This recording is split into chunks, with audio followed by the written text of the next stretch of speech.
Lesson number 6. Don't shoot from the hip.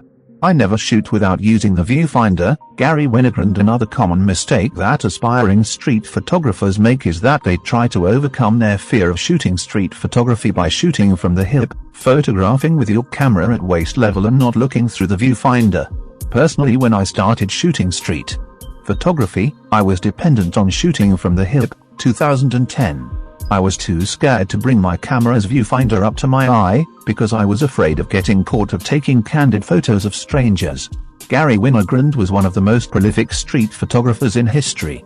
He shot with a Leica M4 28mm lens, and was known for creating layered, edgy, and head-on shots. If you go on YouTube, you can see how close he is to his subjects when shooting, and he always quickly looks through his viewfinder while shooting. This allowed him to frame properly, and capture the moments he found interesting. Don't shoot from the hip, you'll lose control over your framing. Gary Winogrand. In my experience, I found that shooting from the hip was a huge crutch.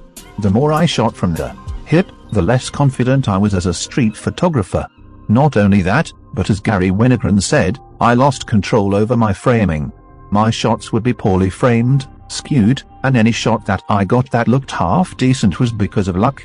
As a street photographer, you aren't doing anything wrong.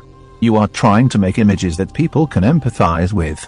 If it weren't for street photographers, historians would have no idea what people did in public spaces in the past.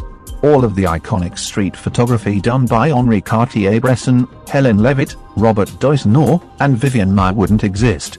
Be confident. Have faith in yourself.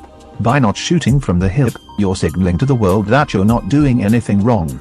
Also, by using your viewfinder, or LCD screen, you can have better control over your framing and composition. What do you do when you're shooting street photography and you get caught in the act? My suggestion: look at your subject, smile, say thank you and move on.